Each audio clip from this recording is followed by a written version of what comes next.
Good evening. The North Andover Community Preservation Committee meeting on December 11th will come to order. Our first topic on the agenda is, Ron, you were going to give an update on the historical master plan. Excellent. Good. I will. If anybody needs any Okay. light reading over the holidays. Yeah. Good. Well, I'm going To borrow to it. out for 30 seconds and I feel like that's a dare. I'll be right back. I'll take one. Okay, guys. Nan's here. So the 2018 Town Master Plan, one of the recommendations was the creation of a historic preservation plan. So I think in fiscal year 24 or 25, I don't remember exactly, we allocated CPA funds to hire a consultant to work on the plan.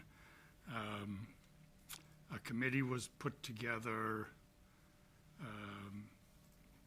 of representatives from a number of stakeholders, town boards, and I worked on it. It seemed to me to be at least a year or more that they were working on it, and recently in October it was finished. So I'll walk through just to give you an idea of what the content is. The first chapter is basically not specific to North Andover. It talks about historic preservation planning in general, both on the national, state, and local level. The second chapter talks about the historical development of North Andover in the different historical periods. It talks about the landscape, the early farming community, the old center, factory villages, country estates, and so forth. In the third chapter, it starts to get into some of so chapters 3, 4, and 5 are where the actual recommendations are for what the preservation plan should include. Chapter 3 talks about the different boards, goes into some detail on the Historical Commission and what their responsibilities should be, but also some of the other boards that are either stakeholders in some of the recommendations or own delivering some of the recommendations. So this, the plan spans not just the Historical Commission, but other boards like the Planning Board, the Select Board, the Historical Society, the Conservation Commission, and so forth. Fortunately, if you look at this, Appendix A summarizes in a table the 65 or so recommendations, talks about who owns delivering the recommendations, who some of the other stakeholders are, makes suggestions as to whether these that should be done in the short term, medium term, long term, whether it's a high priority or normal priority, and also calls out some specific line items that should qualify for CPA funds. And then there's a 1, 2, 3, 4, 5 or 6 other appendices after that. So that's basically the content. We actually, in the last fiscal year, approved funding for 2 of the items that are in the preservation plan in anticipation that they would end up being relatively high priorities, and the Historical Commission is starting to move forward on those. I'm not sure if that's enough detail, if anybody has any questions. And like I said, feel free to... Do we all have copies of this? You do not have copies, no. We do not have copies. Is there one online, Gene? Yeah, It's on mine. Okay. it's in our Yeah. package. Okay, it's in our package. There we go. Okay. So we can all look at it. Absolutely. Yeah. So there'll be a The quiz one thing next the meeting. one thing I forgot to put in here is something, we probably should have a page up front stating that this was paid by CPA funds. Didn't think of this until right before the meeting. have to keep that in mind for any future, anything else that's produced. So I missed the beginning, so my apologies if Yeah. somebody answered it. Was there anything in the study that surprised you at all, or kind of jumped out at you beyond what you would have normally thought? I wouldn't say surprised me, but one thing that is of concern is it's very ambitious based on the current state of the Historical Commission. And so the Historical Commission hasn't had a full board for over 2 years. It's been down to 5 members for a year now. Tough to get a quorum of 4 people when you forget 5 members. Up until very recently, the average age of the board was over 80 years old.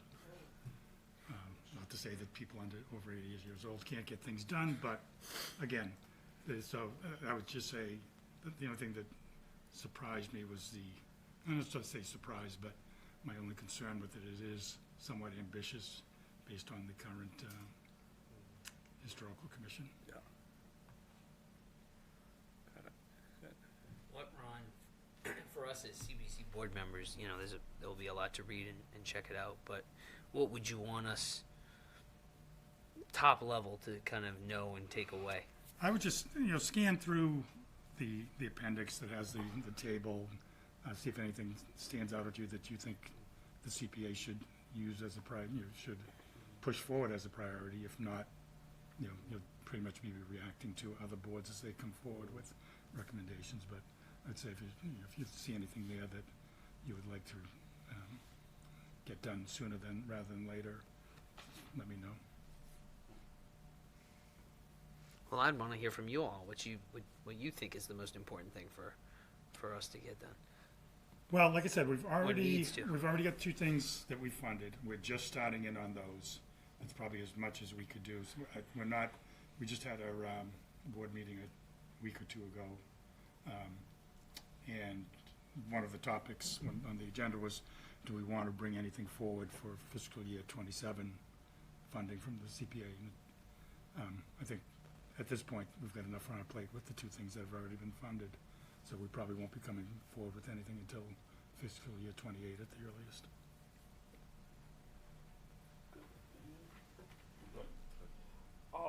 Good. I rudely started the meeting without sort of formally introducing Jeannie, but I think, does everybody know Jean? Jean, do you know everybody in this committee? I know of everybody here, but I don't think they know me. Okay, I think it's Butler and Adam. okay.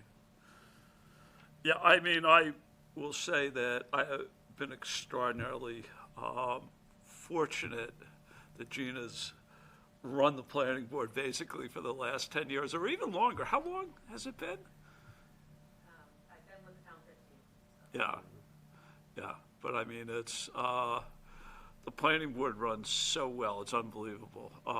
And so, thank you for doing this. I don't know how long you're gonna have the time to do it, but thank you for stepping in, so, yeah, it's great. They don't give you a Rolex at age 50 when you hit 15 years? No. Okay. Yeah.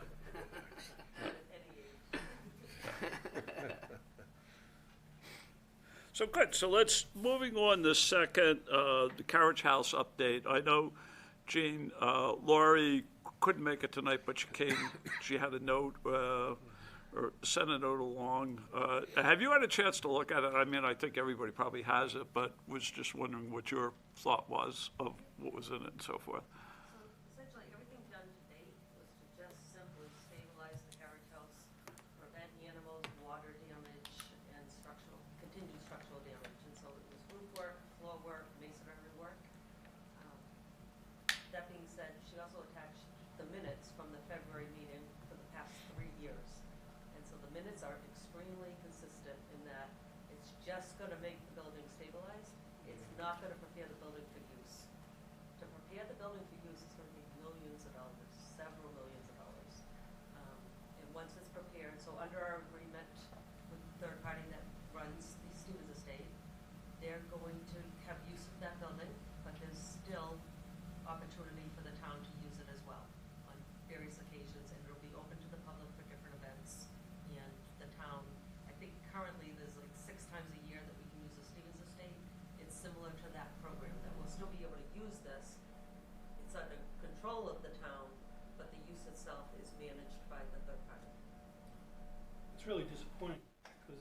take all that money in all those years, you'll never get it back from whatever you're getting for rent for them. So that's, so if we don't get more use to it, I don't understand why we're gonna sink all that money into it to get it going. I mean, we're looking to put the youth center in there, we were trying to get use for the high school and the Audubon Society, but if you're talking about 6 times a year, it's not gonna help us at all. Not necessarily 6 times a year, but that's our contractual agreement with the main center with them. But she raises that, the youth center's expressed interest, other town departments have expressed interest, and that would be the plan going forward, but the decision is gonna have to be made to make But- it occupancy.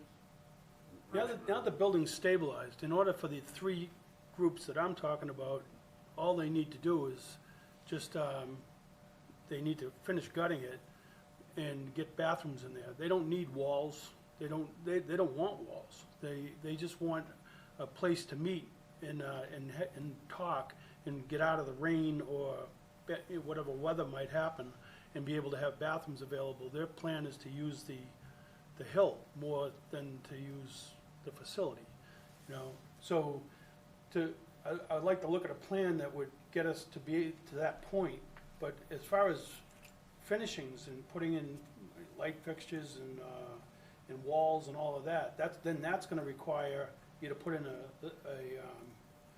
some type of system for the fire. But if you're just gonna leave it open and you're not putting walls up, I've already talked to people, you don't need to put in any type of system for that. So that's your big money, is putting in a sprinkler system and different things like that. I'd like to take another look at it and see if with the parties with everybody, to see what the needs are, and then get an idea of what it would take just to be able to utilize it from our standpoint. And if they're gonna go in and put walls in there and everything, it's really not gonna help. So what she described is, there's still remaining masonry. The interior needs to be gutted and rebuilt with new windows, plumbing, electrical, HVAC, and fire protection systems all to be installed. And that's Well- coming from Steve Foster. Yeah, but it'd be nice to have new windows, but I don't think we need new windows to do what we're doing. That's 10 years out, right? That's what she's predicting, right? We don't, If you do all that work. In the meantime, I'd like to get it to a point where we could use it for those meetings in the better weather. I mean, obviously, if you're gonna heat it in the wintertime, you wouldn't be able to do that unless you put in all the windows and the insulation, you went and spent all that money. so I could talk to her about forming some type of little subcommittee and having a meeting to discuss it. I think that'd be great. Gene, how much, remind me again, how much work with existing funding is left to be done? I don't think there's much. In the month of January, I'm gonna have a memo to you recommending closeout accounts, and at least 2 of the accounts need to be closed out already. And there's a small amount left in the masonry one, so I don't think there's a lot of funds left. Okay. So that means at least that scope of work, I assume, was done, Yep. and there's nothing left on it. Would we need, for the use Terry was talking about, do we have an occupancy permit for that, or how does that work? You'd need one. Yeah, that's what I thought, yeah. And to get one, you'd need to meet building code and life safety. For whatever that use is deemed to be. Okay. So that's why, I mean, like I said, I'll talk to Laurie, and maybe we can just set up a brief meeting, but it would include the building inspector, it would include the fire department, and obviously the use, possibly the use And center. Steve Foster too, probably. Yeah, Steve. Yeah, okay. And remind me, is this the historical significance of this building? Is there a lot or no? Yeah. Yeah, Yes. Yeah. and everything done to date is to save the building. Mhm. It's not to use it, but to save it. I mean, maybe not as much as the main building, but very close. Yeah. It's just very dispiriting to sort of read this, Yeah, that it Memo. to this state. But it's, That I mean, it's a reality of all old buildings. If you don't use them and you don't maintain them, This is like what they happens, just yeah. become. I mean, really, what we're saying is, it's financially, it's not a functioning building. Like, you probably couldn't find a use that's going to pay back. Like, I don't know what kind of business you could run out of there that's going to pay back the amount of investment required, right? Like, So then the decision is, is it historically important enough for us to continue to invest in, essentially, or to make sure that I it think still that's what we've been stands, or- talking about for, Yeah, for the last 10 three or years, four, yeah. 5 years or longer. I mean, if you think about it, at each step of the way, when there was no money put in the thing and it was falling apart, right, Terry, it was pretty bad Yeah. shape. Yeah. We said, does it make sense to start investing in it? Is it, yeah, it's significant, but is it worth it? And I think we decided that it was. We And- just started too late. Yeah. Because we allowed all that water in there. But to you, part of your question, if we can get that to a functioning building, I'm not saying where someone can sleep in it, or you're Yeah. gonna have fancy parties in there. I'm talking about a place where kids can run a summer camp and utilize that hill, because if you tried to build something like that up there, I don't even know what that would cost you, or Yeah. if you would ever be allowed to, you wouldn't, I'm sure. And then the high school team right now is running their track program up there, and they have to run basically out of the high school, bringing porta potties for bathrooms in order to, and if they do have rain or whatever, they don't have anywhere to go. So it would give them, and the Audubon Society is looking for a place to run their meetings and then go out and walk through the hills. Yeah, so the And challenge is, again- can we do that safely without spending Well, millions and that's millions? the, Yeah. that It's would worth be, exploring. that would be the meeting. yeah. Yeah. Hey, Terry, since you brought up the track team, that's actually a good segue into the letter you got. I think that's an awesome story. Yeah, I could forward that to everybody. Yeah, Yeah. but if you could just tell people, has everyone, I don't think everybody's seen it. No, I Yeah. sent it to you. Yeah. So it was just the high school coach wanted to send us basically a thank you. 4 years since we started the project of the cross-country track, their success running the track, they have a real advantage because the track is. hard, right? It's very hard. Yeah. So they get to practice on it every day, so when teams come in, so they actually beat Chelmsford this year, when nobody was gonna beat Chelmsford. They didn't think they were gonna beat Chelmsford, and they beat Chelmsford here on their own course. They just barely got them. So they had a lot of success. They've had a lot of success I think the girls are undefeated up there. In 4 years, and the boys, I think, have 1 or 2 losses. I think it said, I forget the whole thing, but he was just saying what a great partnership it was with CPC and the school and the volunteers. Rick was named in the letter. Did you get a copy of that? I did. Yeah, so, just all the people who got together and helped make it happen and utilize the money well, and they made it happen, so. He just wanted, it was a nice letter that he thought of us 4 years later. Yeah. That it was all good, so I'll forward it to all of you, everybody. Okay, next item is notice of project intent applications. Have we gotten any, Jane? And the No. deadline's passed. Okay, so, I sent a letter. can you, just because we're on TV, can you come up and speak? We want our vast TV audience to know who's talking. You mean the tens of people? Yeah. Maybe my grandkids are watching, I don't know. Go ahead. So my name is Melinda Perrone, and I live at 65 Meadowwood Road in North Andover. And I sent an email with a request for the committee to consider an open space purchase. And I don't know if you received that email or if didn't get through, but I do have copies here. Now, I don't know if this is the appropriate time.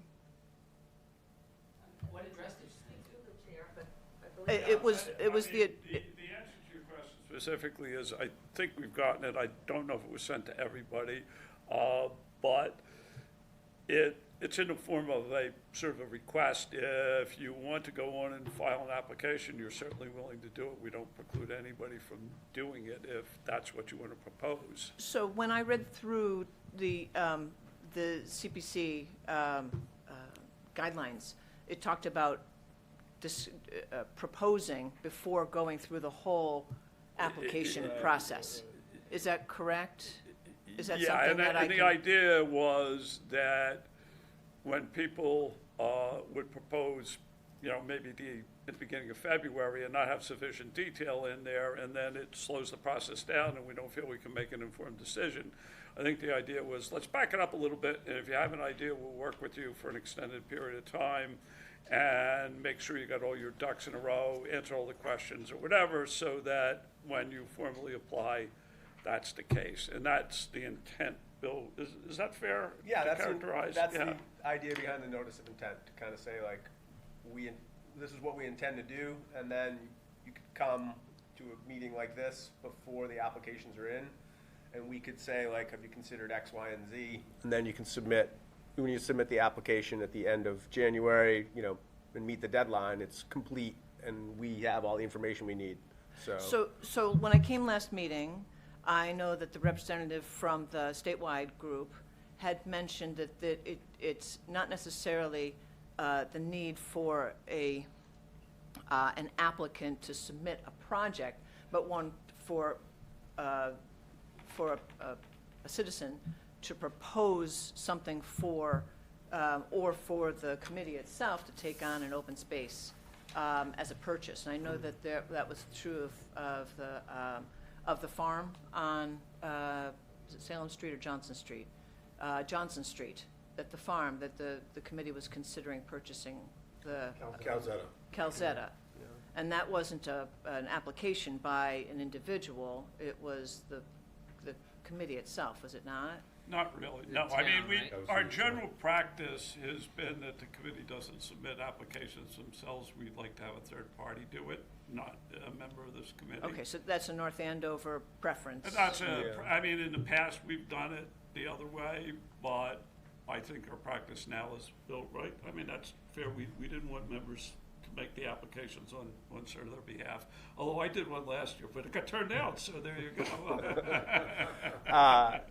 Yeah, and I think definitely Stuart had a different sort of perspective, but we'd Yeah. normally like to, somebody has to hold the title to an open space.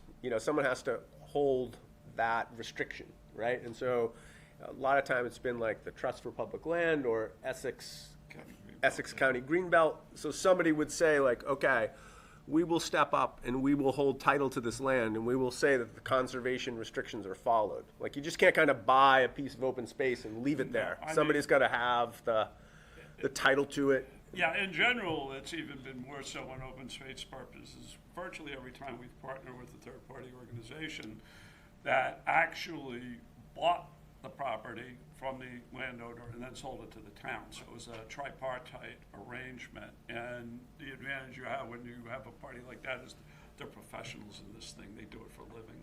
We've done one or two. But if I recall, what she was proposing was not to purchase the land for open space, but to purchase it for recreation, Yeah. to turn it into a pocket park. This is the two half-acre lots So, behind the so Colonel it's Fry House. it's tripartite, in fact, because the proposal that I was hoping to present, since I'm simply a citizen, I'm a mere mortal, I'm not able to do this. I don't have the purchasing power, but it's a parcel of land that has historical purposes. It's an open space, and it's also in a neighborhood. And as I mentioned in my recommendation or my request, is that we ourselves, being part of the Meadowwood neighborhood on the west side of town, had proposed something like this, a small open space for recreation in our neighborhood, and it was not approved. This is a small open space in a neighborhood that has extreme historic purpose for an historic home. And so I wanted to make that recommendation. I mean, my recommendation a little bit would be, at this point, if you do want to move forward with it, is you have to get all the specifics, what are the meets and bounds of the parcel, exactly where it is, who owns it today. I do have that some- information with me tonight. If you wish, I can Well, distribute it. probably it's best if you could pass it along to Jean, and Certainly. we'd be glad to work with you. There's no guarantees we would, in the end, approve it, but we'll we'd be glad to work with you to put it in good order so that you get a fair hearing. Might a good next step, John, would be for her to bring that information to the planning board or planning committee and have them sort of, maybe offer a recommendation or thought? Well, there's a little bit, that's what I'm suggesting, working with Gene, because what I don't know is the ownership structure of it and how it fits in with that subdivision. I mean, I was on the planning board when it happened, but I don't remember the specifics, but you gotta figure out who owns, I don't know who owns the land and Well, how. the land is owned by a developer now, but that piece of property was about 100 acres of land initially owned by. Well, yeah, we're talking about now. Whether it was 100 acres at one point in time is irrelevant. Right. It's what's the meets and bounds of the parcel today, how big is it, and who owns it today. Right, and I do have that information. Yeah. I just know that as a citizen, I don't have that power. And I No, find, you don't. and I. That's why you would come here. But I think it would be helpful if you're really serious about it to put together all the information related to it so that we know what it is, so we can make a fair consideration of what you want to do and why. And I just want to point out as well, and I think, that you had made that statement earlier about is it the Johnson Cottage? No, it was about the mill down. And these spaces, although they may not be entered by somebody, by any citizen, the mere fact that they exist and that open space exists has great value to the town. And the historical significance, even if a person doesn't enter onto that piece of property, that open space, those historical structures, and I did read that historical, it's a fabulous document. From front to back, it's beautiful. Those are really important to all our citizens and to the town as, historically and also socially, so. Yep. Okay, good. Thank you. I do think, though, one thing that's interesting that Stuart brought forward the other day is, thanks for inviting him, because I do think he provided us with some interesting information. I do think that perhaps, the way we've always done things, maybe there's an opportunity to think about how to do things maybe a little bit differently. As he sort of presented, I think we've said in this meeting a few times before, that we're sort of beholden to the folks that come before us and present before us. And the way that he presented things was that essentially that wasn't necessarily the intent of the, CPA when it was passed. So, I wonder about us as a group. To your point, folks that come forward with good ideas that maybe don't have the acumen or whatever, for us to sort of examine it in a more strategic way. Does that make sense?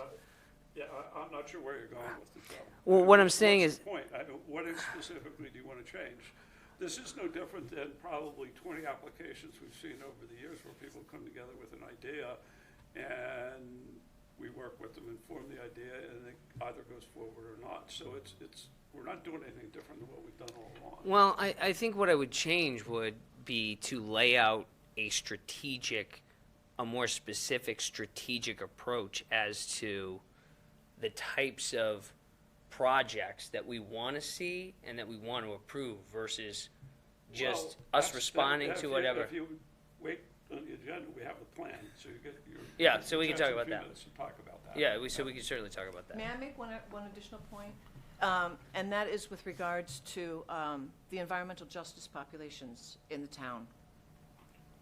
On the west side of town, we have quite a few immigrants. These are people who spoke, this is their second language. English is their second language. So they will not stand up and ask for that playground or that open space. They don't know Colonel James Fry from, President Ford. They don't know the difference. So they won't stand up for that. And the environmental justice population down by a very beautiful Merrimack River is not going to stand up for that. That's just not what an environmental justice population does. So I, being a member of that neighborhood, come because there are certain things on the west side of town. They're absolutely beautiful, and that are run over roughshod. And so this is one of them, and I think it's a beautiful piece of land, and I think it should be preserved. And I think it should be preserved by the town, and this is the town. Well, feel free to come forward, we'll work with you on it. Yeah. Yeah, okay. Yeah, and as he said, Jean, I'm sure Jean can help you if you have any questions. She's, Jean has been very, very helpful. yeah, Yeah, good. thank you. Thank you. Okay. John, before we wrap up this agenda item, would this be an appropriate item to, talking about potential project intents, to talk about a housing coordinator?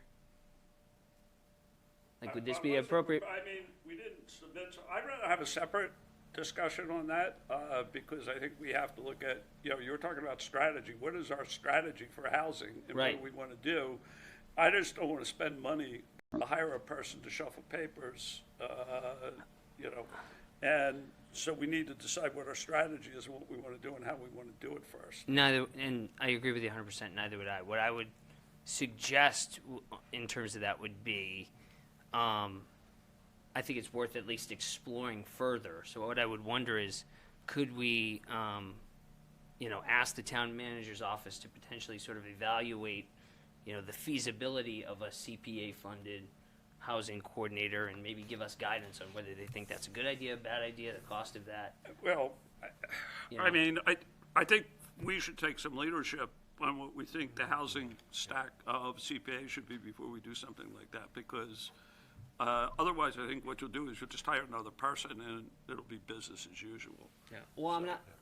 Well, I want to hear what they, first of all, what they think of it. I'm not suggesting that we move Well, forward. if they can get more money and take it away from the town budget and put it on CPA, they're gonna do it. Yeah. So that's just the way life is. Right. Well, but I want to know from the stakeholders here in town. I think the planning Well, folks. I mean, I think You see what I'm saying? I think the people who would want to do that would be the Affordable Housing Trust. Right. So I think like it's the place to start the conversation is with them to say like, what are you guys doing? What's the vision? What do you need? Right. As opposed to saying like, here's a resource, put it to work. Okay. I think you start out with what's the need. And I'd say, you know, I sent a note to Dick Valancourt just to say like, you know, do we go to your meeting, or, you know, look at what Carlisle did and say like, is that something that is going undone? Right. Or is it getting done some other way? You know, what can we do? Yeah. So I would is say that, that's is that a the- good first step then? I think that's the first step, Yeah, is to talk to I them. mean, Dickie, yeah, he's a good guy. So is that something we can do as a board? Is that something you would I do think as you can. a chair? Or? I think I mean, I don't know, we you can just have a talk to them, but conversation. we Yeah. usually have them in at least once a Yeah. year anyway. Yeah. We ought to have them come in and, you know, do the Okay. story, because, I mean, I mean, it could be, for all I know, it could be something we don't need at all. Yeah, But I yeah. think. Yeah. I think no, the my fact thought that, was. I think we should at least explore it. Right. I mean, they're going to come in. I imagine they come in every year. We've given them money every year, even if it's just for the trust fund. Yep. And so I think, you know, and just in advance, I think, So you they're know, the I'm going to starting talk to him and say, hey, this is what Carlisle did. This is an innovative use of funds, and is it something the AHT would want to take on? Because I think that would be good, and you want to kind of nestle it in the right place, Right space, you yeah, know, and sure. figure out how it's gonna play with all the other stakeholders. Okay, cool. You know, okay, good. That's all. Regarding applications for 27, Gene, we got one so far, correct? Yeah, Okay. Yeah. And Rick and Terry, I'll put you on the spot for a quick second. Is that the highest priority? Well, I think it was looked at, it was discussed in the Fields Committee meeting, because there didn't seem to be that much right now that was going forward for like recreation. Yeah. So Gallagher is a field that we've talked about doing Band-Aid repairs on for probably the last 3 or 4 years. There really hasn't been done much to that field complex in a long time, and with the Recplex, phase 1 of the Recplex moving forward, we're gonna lose more field space, and Yeah.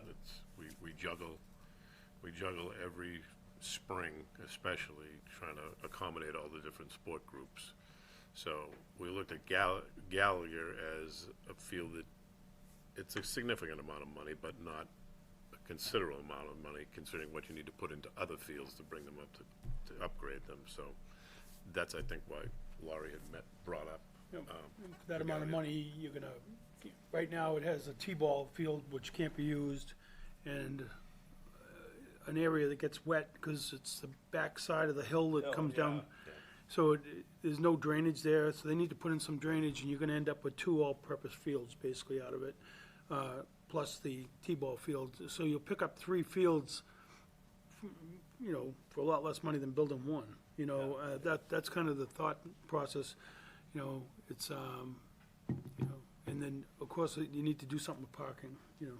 Right, I was gonna say it expanded the parking, I think, Right. on both sides of the street, right? Yeah, well, they had where the town farm was, you know, is perfect spot for it, you Yeah. know, and, I mean, it's just been underutilized out there for a long time, it's always been there.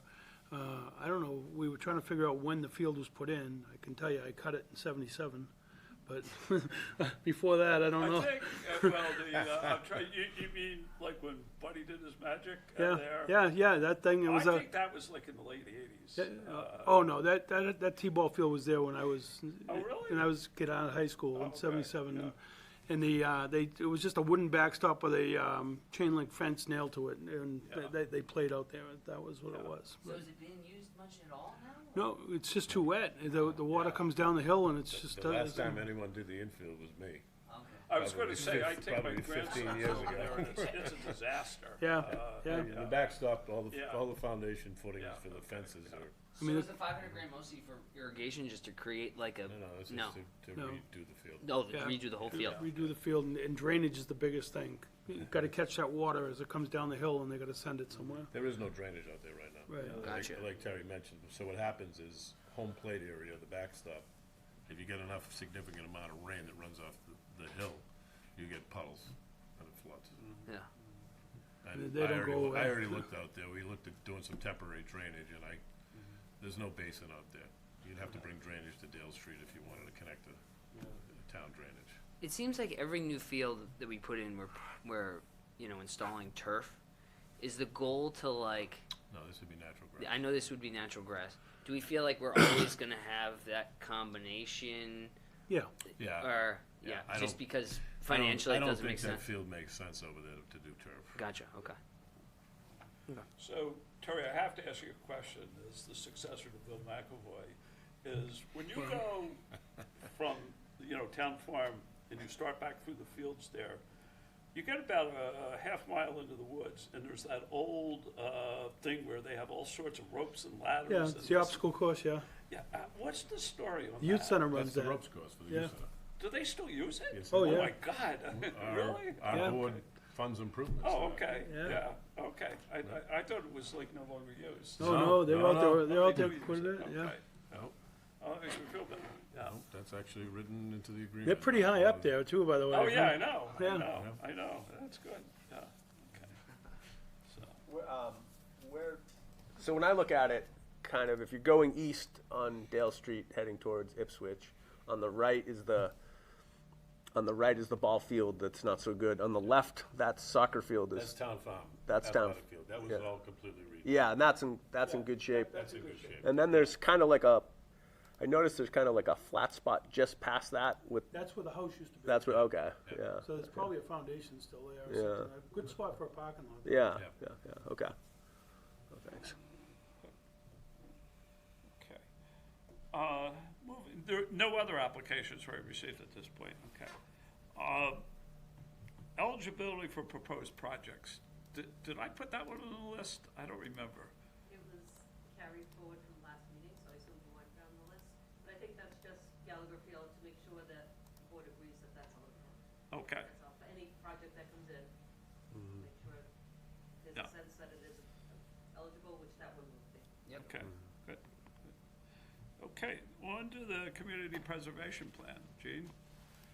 Do you want to explain the history and the context of that and how it came together? And Sure, so we've known for some time it is a requirement, and Zach has been working on it since, I would say, May, and we've had monthly check-in meetings along the way. So you did question, is it a requirement? It is, and it's required to be updated every year, believe it or not. And so we sourced several others, probably 6, 8 other plans, just kind of looked at them for content and mimicked content. So it's pretty generic and just brings you through what CPC is, what do they aim to accomplish, what's eligible, what's not eligible, the application process. The one page I wanted to highlight was kind of what you, the general evaluation criteria on page 18. I think this matches, but if for some reason you deem that one or any of these isn't necessarily the case, or if you have something different, I'm just looking for feedback, especially on that page. And then the award process, just bringing it right up to town meeting, and that town meeting ultimately makes that decision. And then beginning on page 21 is the committee's goals. And you talked earlier about what's the goal here, what's the strategy. Again, these are somewhat generic. We tried to keep it generic. If you guys want to hone in and make them any more specific, again, I'll put that on your plate. But this just kind of carves out what is eligible, and if it is eligible, these are the things we want to focus on. So, and like I said, it's fairly generic. It's not a heavy lift by any means. The updates would be about who changed on committee members, who's changed in terms of staffing it. I don't see a lot of changes or material changes annually. Yeah. So are you looking for comments and feedback, and then maybe we can declare victory the next time and vote Yes, on it? certainly. I wanted to give you the opportunity to read through it, and I already realized that I did not update Zach's name on one of the changes. But if there's anything material especially that you want to incorporate. Is it possible to get a hard copy? Because I'm having a printer issue. Oh, yeah. I didn't- Is it possible to get a hard copy? Yep. I'll give you mine right now. It is linked to the agenda, but if anybody else It's needs just that my printer, I'm No, having that's some fine. printer I'll give you issues. this one right now. Do you need that? Do you need that? No, I can reprint another one. I just want to bring my note that I want to change that. Any comments? Yes, this leads to kind of the conversation we were just talking about a minute ago. So, first of all, thanks to Zach and everyone that worked on this. I agree, it's well organized. I did take a look at it, and I went to the coalition's website, communitypreservation.org/plans, and it has a list of other towns who have put their plan together. And I just sort of jotted down some of my general thoughts. I thought that it was a clear explanation of the rules and eligibility. I thought that, it had strong kind of sort of procedural guidance on how to go. I thought it would be very helpful for both, applicants and us. I think there's a good accountability structure. It talks about grant agreements and those sorts of things. And I thought the goals were thoughtful in terms of affordable housing, historic preservation, open space, recreation. But to that point, I thought they were general. And, I think there is an area of opportunity here in terms of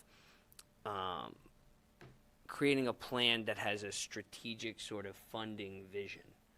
I'll be absolutely blunt with you. Yeah. Towns either lean towards open space or affordable housing. If you're in close to the city, you trump affordable housing. If you're out where we are, you do open space.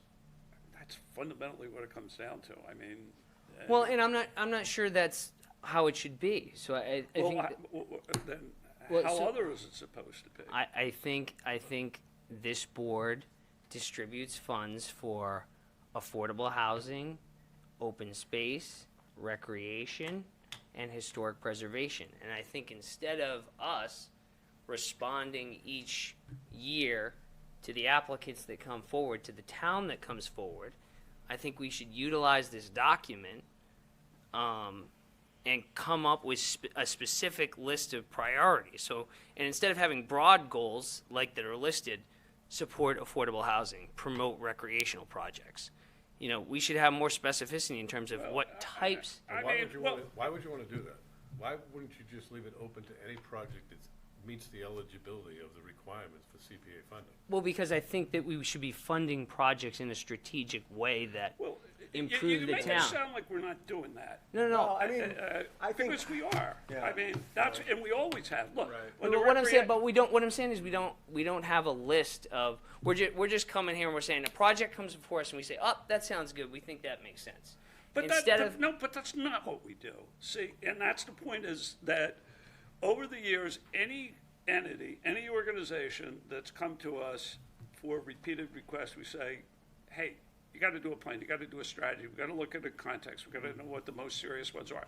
And we've done that like 6 or 7 different times. And like going forward, we all know what the priorities are. The Rexplex is the highest priority, like it or not, okay? And open space of the large farms and preservation of large farms are the 2 biggest single things we have. And then we flip across to affordable housing, and we have chosen to go down the path of primarily focusing on the housing authority and the needs of the housing authority. That's our strategy. If you don't think that's the right strategy, then propose something different. But that's, so we have a pretty clear strategy. what I'm saying, no, I mean, could I step in a little bit more kind of conciliatory way and say, like, I think what was eye-opening for me when what Stuart said was in terms of like the bigger picture. Like, let's just put something very concrete on the table, right? Like, if Barker's Farm comes up, right? It's a huge piece of land. It's in a place, you know, it's on Route 125, right? And it's a lot of land. And whatever happens, it's going to be a big number, right? So let's say we're thinking about this, right? If we're back here kind of saying like who's going to come forward with the project, that we probably are not going to eat at that. We're probably not going to be a key player in that, right? But if there were a sense that we said, you know, hey, we've got a big parcel of land that's located, you know, in some senses it's very rural, and then in other senses it's right across the street from a big, you know, apartment complex. It's got commercial, you know, around there, et cetera, right? Like, is there a world in which we as the CPC are saying, like, how do we get to the table? So if if there was a developer who said, like, I want to do X house lots, X apartment lots, see, preserve this, The have this thing be you guys recreation, don't you know? realize is those conversations have been going on for 10 years. It's not like these things weren't happening. no. Yeah, I mean, And, I and think- by the way, it's the whole reason why I have said we have to preserve some of our powder, because at some point in time, there's gonna be a large land yeah. project coming up, and don't spend all your money on other Right. stuff. And I don't think like there's a fundamental disagreement. I think there's a little bit of a question around like how do we, I mean, that's the part that Stuart said to me, like John last year, like, I mean, I came to this meeting at the beginning of the year and I was like, we should absolutely say we're never going to propose a project and put that in our bylaws. And then I heard Stuart kind of talk about the whole thing and say like, hey, there is a little bit more muscular role for this committee when he said like it's a land use committee. And that really sort of said, like, I sat up straight. I think that's what that Adam's responding to a little bit. And so like, I do think that's a lot more ambiguous, right? And a lot less process driven, you know, so it is sort of a different thing. So, you know, I'm glad to hear that there've been conversations going on for 10 years about this, but Every large piece of property in Yeah. this town that's privately owned, believe me, there's some conversations going on, but they have to be very discreet and very private, because it's all based on trust and relationship. But we have an open space plan that's pretty robust and pretty careful. I mean, I can identify off the top of my head the top half dozen parcels in this town right, that we're looking for and we want. I mean, because the thing about land that's different than anything else is you only get one crack at it.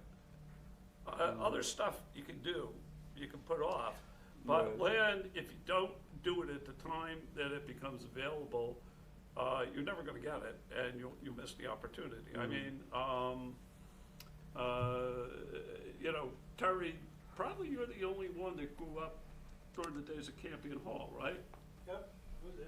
I mean, the town squandered having Campion Hall, which is one of the worst things that I think has ever happened to the town. Right. It would have been a lot different place if it was. And, you know, what I've said is we're never gonna lose a large land parcel again for reasons like that. So, I mean, my point ends up being is it's not that we're not looking at this stuff strategically. No, as and we are. no, and I'm not suggesting that. I'm saying, but I don't think we have it on paper and we have that guidance. So we have a master plan, we have we have historic preservation plan, we have a housing production plan, we have an open space plan, we have historic, but we're not identifying which recommendations from all of these plans that we should prioritize CPC money. Like, where is it best for the citizens of North Andover, the town of North Andover, where is it best for us right now to use their CPC money? Should it be in housing? Should it be in historic preservation? Like, we don't know. We're just kind of dealing with whatever comes. Like, what I would suggest is we have a consultant take a look at all of these plans,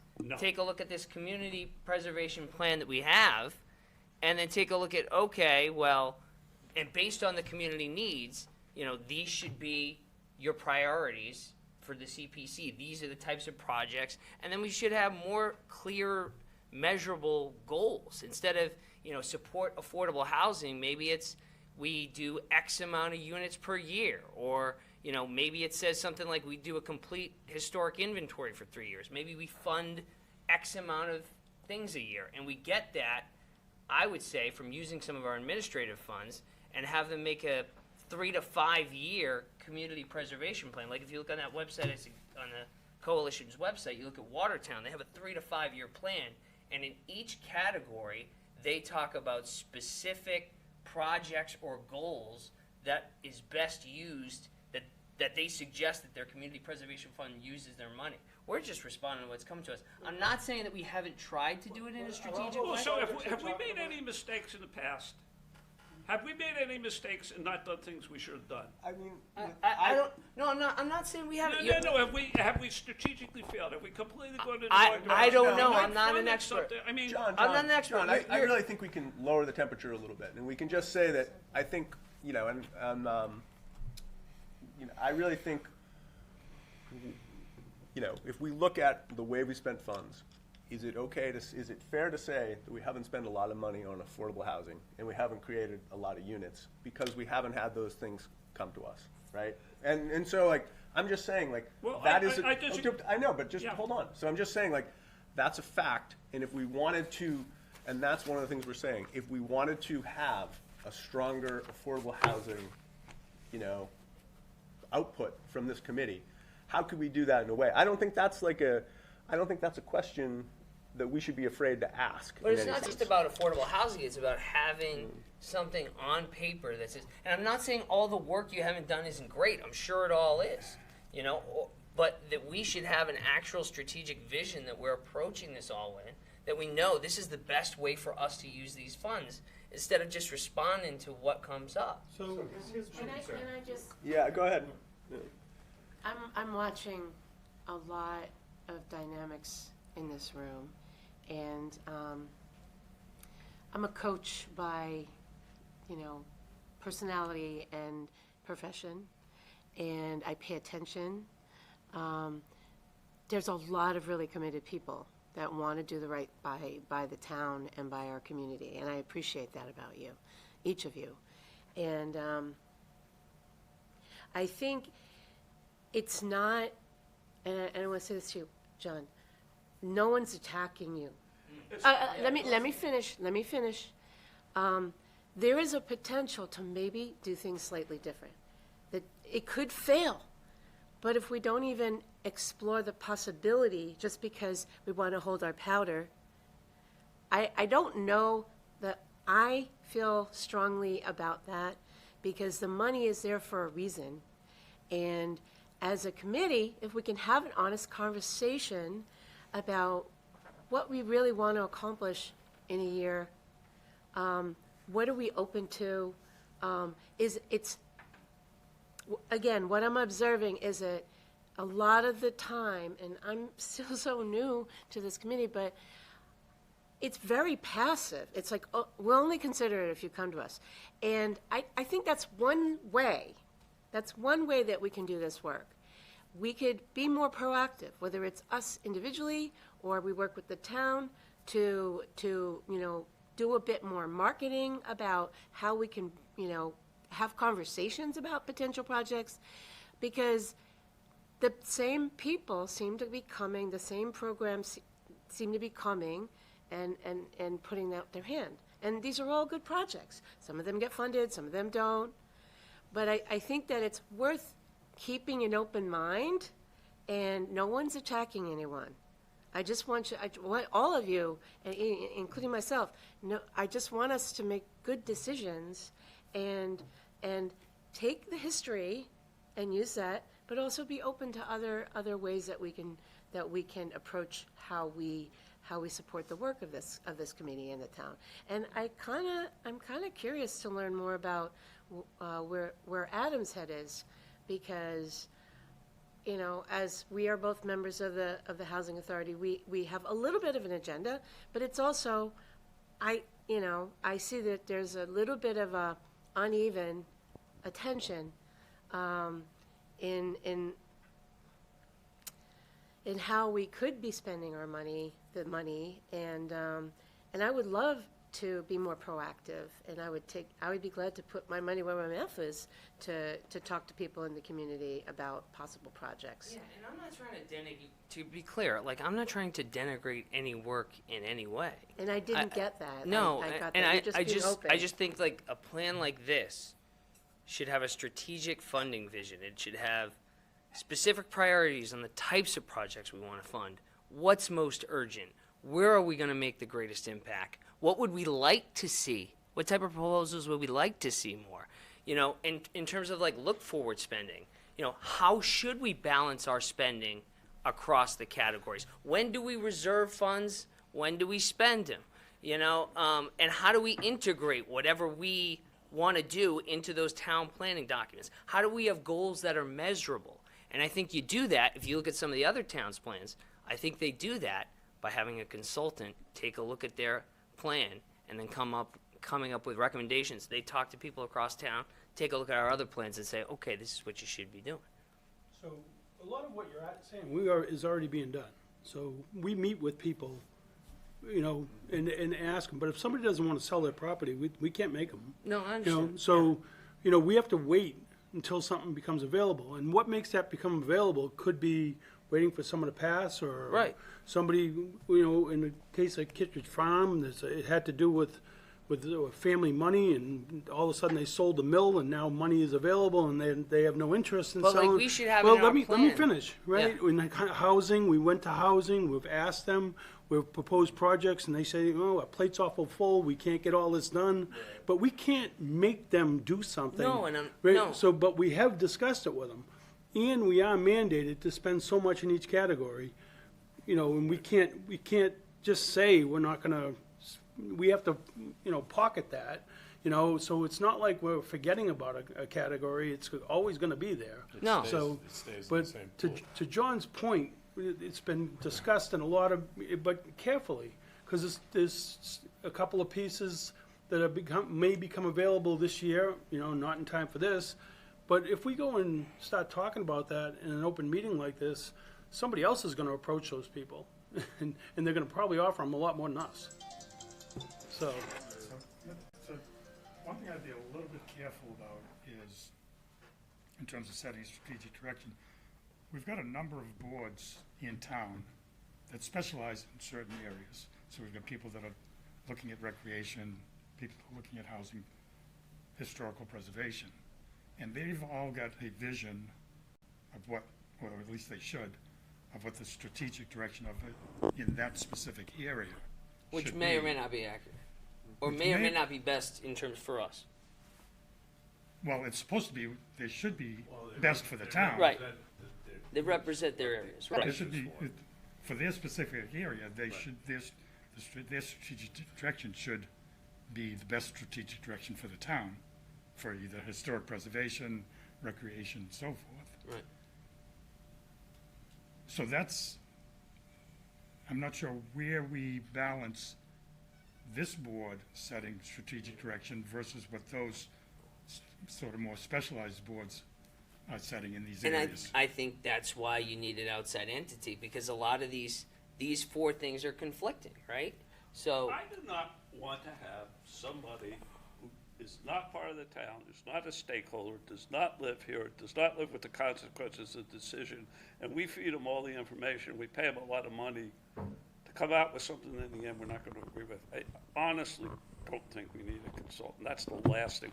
We've hired way too many No, consultants. what you just said in terms of this conflicting priorities, I think that's where this board, so we get input, or we get proposals for recreation, open space, historical preservation. And that's essentially what this board does is it tries to represent the town in saying, we think this is, among these things, these are the highest priorities.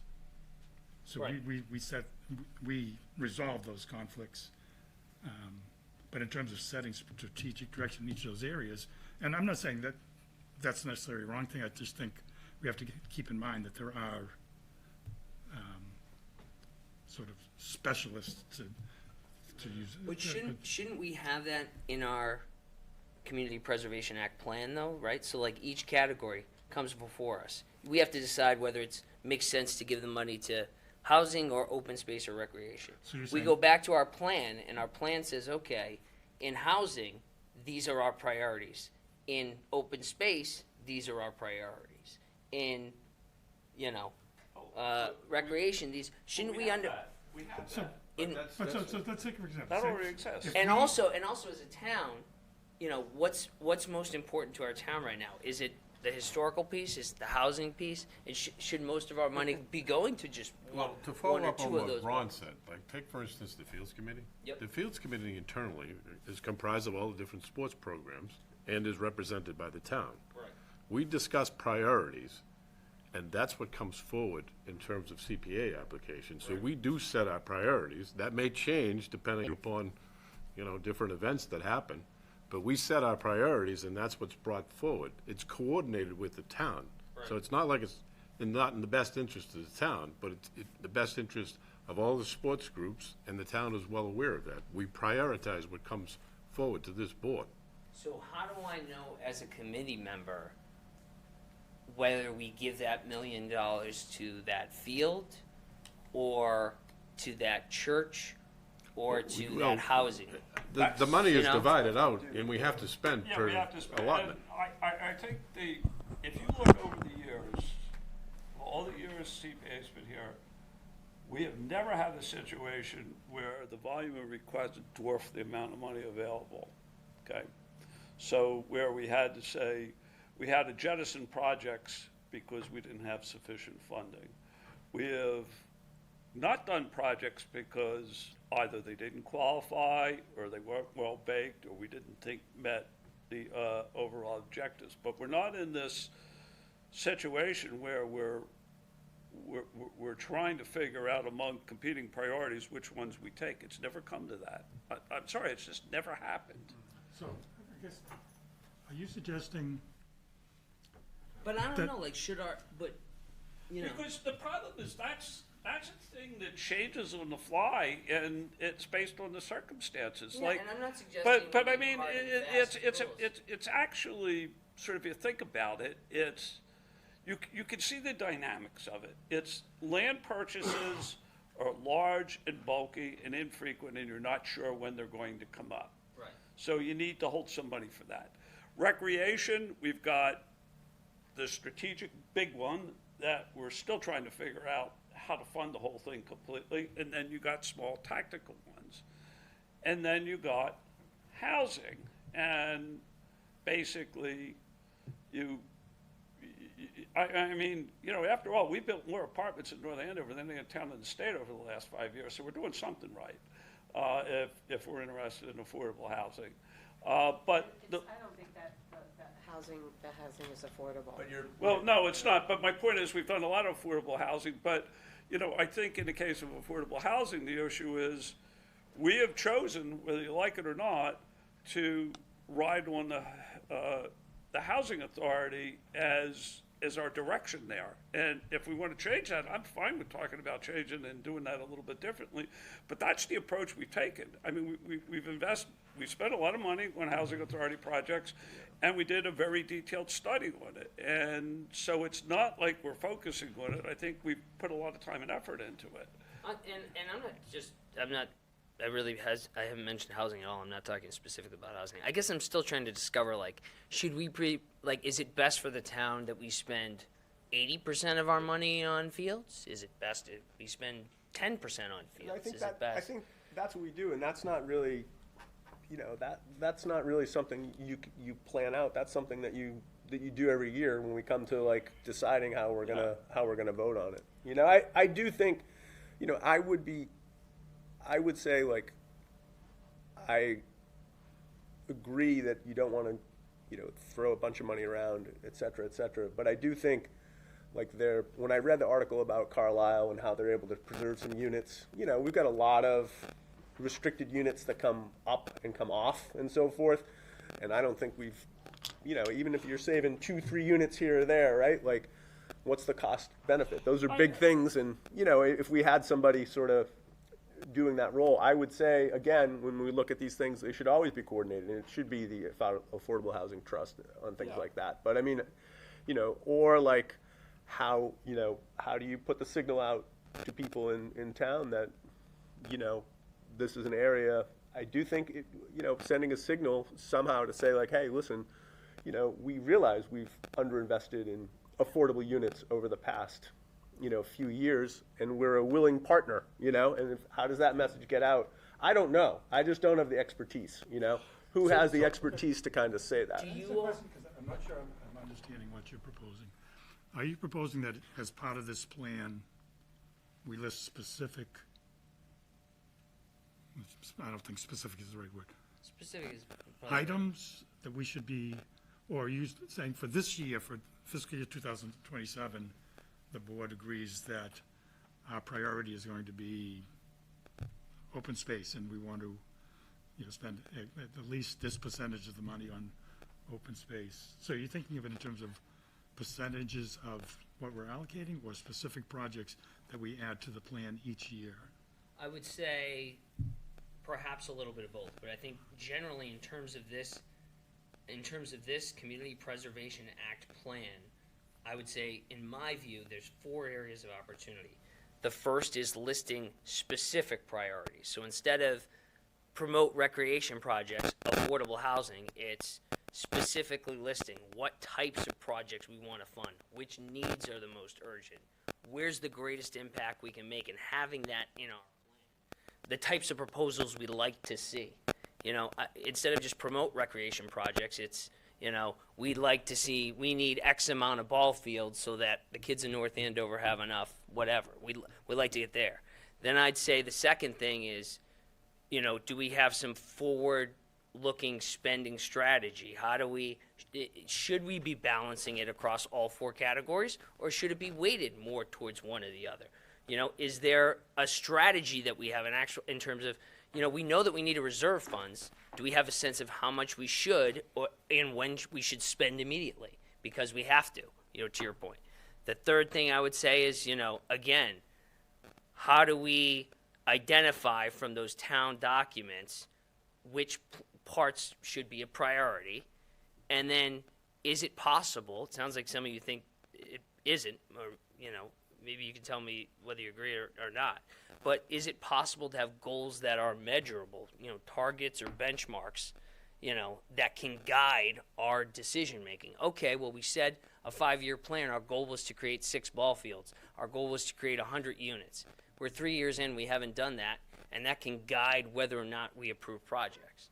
I don't know the answer to all those things. I, like you up here, I'm not an expert in all of these categories, but we have a lot of these planning documents. So that's why I sort of suggested, a consultant or someone that can give us guidance. So I would love to see more specifics generally in this plan, which Gene mentioned right off the top before we even started and said, hey, this is pretty general.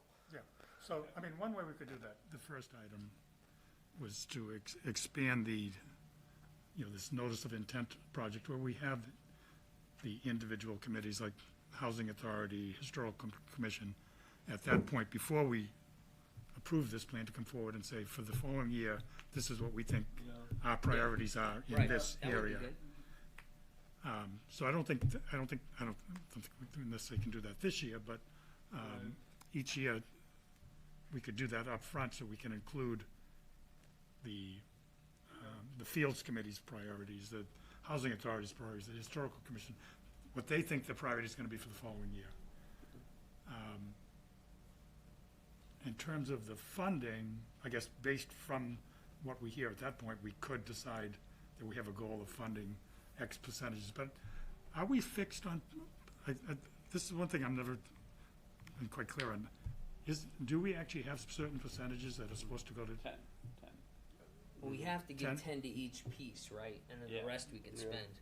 So, So and it could be at least reserved 10% of to the each. total. of So the say we total. get 3 million in a year, Yeah. we're supposed to spend or allocate a tenth of each. So if we had a year with, say we had no historic projects one year, we would still set aside 300,000 in our fund would be in a segregated sort of, Yeah, yeah, Bucket. that's the way we've always done Yeah. it. Yeah. And that's not happened very often, but it has happened from time to time. in all three categories at least once. So, yeah, I mean, it's really notional, it's a notational change, so. Hey, a good discussion, heated, probably more on my part than anything else, my apologies, but good discussion. Yes, something like that, yeah. So why don't we move on, if everybody's okay with that, to the financial reports, Jeannie. Before we move on, so when do we have to have this approved and submitted by? Is it end of year or? Well, we've Oh, we've never had one. even though we're Oh, supposed to okay. have Oh, okay, The first year, so all I was gonna do is carry it to the next agenda and get feedback. okay, Yeah. okay. Yeah. I called it a final draft because between Zach and I, we've gone through Yeah. several iterations. and But it's a draft, yeah. It's still draft. Yes.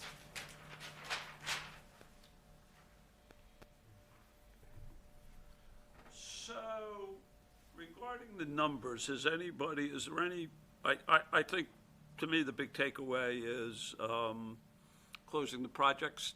And Jean, you're gonna have some for the next time? So I've already sent an email requesting status updates for the second quarter, which ends at the end of December. Of the feedback I've received already, there's 10 accounts that can be closed out. And I anticipate there'll be more than that. There's others that are just lingering on, like Rolling Ridge still has funds in it. So I'm not recommending that to be closed out because I know everybody's aware that there's still money sitting there. Eventually, we need to make a decision on some, but I'm just talking about the active ones that have been funded over the last few years that are now done. I noticed, Zero Brad Street, is that still just couldn't make a deal? Definitely can't make a deal. Okay. And I don't think it's actively on the market right now. We've had a lot of discussions with the homeowner. There's a big backstory there, but she thinks 500,000 is way undervalued compared, we weren't even close at the time that it was on the market. Yeah. One housekeeping item, Keen, on the project balance report under historical restoration, there's a item 1414, which is North Andover Housing Authority generators. Yes, it's shown under historical instead of down there. I've made note of that. Okay, I'll thanks. get it moved. Did you get notice of what the final state match was? You know, because I think it came out in November. I quickly watched Stuart last meeting. He and shared it, didn't he, last meeting? I Yeah, forget what well, the he number said, was now. yeah. It's gonna be 16.9% if I Yeah, remember. something like that, so, yeah. I mean, it's, I think it was on the slide, wasn't it? Yeah. I got it right here. I can pull it up. I can pull it up live if we want to move on. yeah, okay.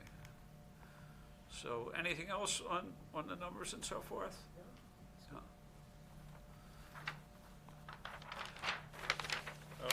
Okay, the calendar, Jean, So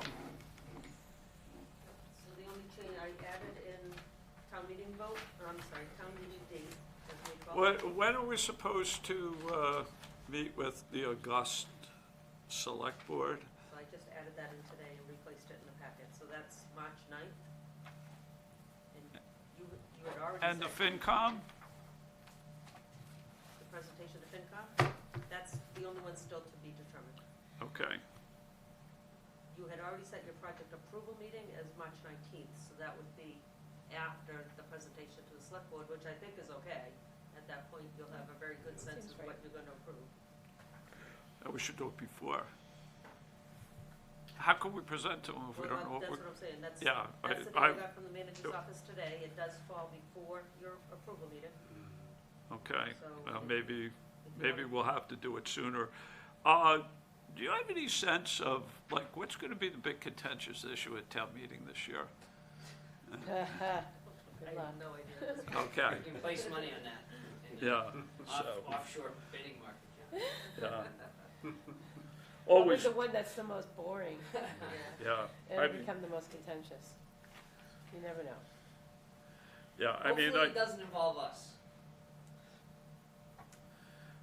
I do think we have to move up, you know, if we have to present to the select board on a certain date, we have to have our approval meeting prior to that.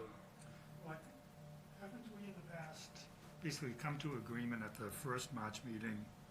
It's been presented to the select board, and then if they request any changes, we want to have one more meeting after that for the formal approval. So I think it's like, actually the first, Yeah, the I first mean, March meeting where we actually it's come to agreement. generally until I had my project last year, I don't think anything ever that we brought forward got kicked back and deleted afterwards, but yeah, we should do that, yeah. So I think we'll really be approving everything at the first March meeting. Yeah, And we'll come into agreement at the first March and meeting. then we can make any the required second one will be kind revisions of a and so rubber stamp forth. unless there was some. I mean, one of the things that, and I know we generally do a pretty good job of, but that we want to nail down when we approve projects is the conditions that it's subject to. And, you know, make sure that there's nothing hanging there and it's written in, and, you know, and we ought to get those conditions to the select board too, so that they know exactly what's the context of what we're approving and why. Yeah, and that was a big, I know that town council suggested last year that if we put the conditions in the warrant and they're passed, they have the teeth that we're kind of lacking. I think there are a lot of years we went up with a table and said, oh, you know, we had the agreement, Rick and I agreed we would do X, Y, and Z, and then town council would say, none of that's in the warrant, it's just the amount of money, so you Yeah, can't. we may want you to know. try doing that this year. I'm actually not a super big fan of that, because I think it's too much detail, but it's probably not a bad idea.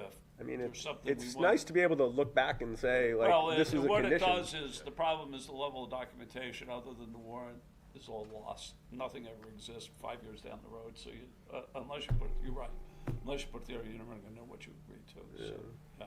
Let's still do a grant agreement that mimics those same conditions. Yeah, Yeah, yeah, we but still- the town council's point was, the condition, only thing that is officially law is the amount of money, and everything else is just, you know, is not Yeah, the there. only thing we don't wanna do is end up with 8 warrant articles. No, it's not even warrant articles, it's what you put in, so we put more documentation in, you know, subject to the condition, this is the project, these are the conditions, this is the amount. Yeah. You're saying to protect ourselves legally. Yeah, to make Yeah. sure that Well, has. it's teeth. less legally than administratively. Like, Yeah, administratively. to give you an example, this is a personal hot button, but the stage at the old center was subject to condition that there was a town committee formed, and there wasn't a town committee formed, and it was, oh, I didn't know. That was the excuse, and, you know, I don't want something like that to happen again. So, All right, so we move in March 5th to be the approval meeting? yeah.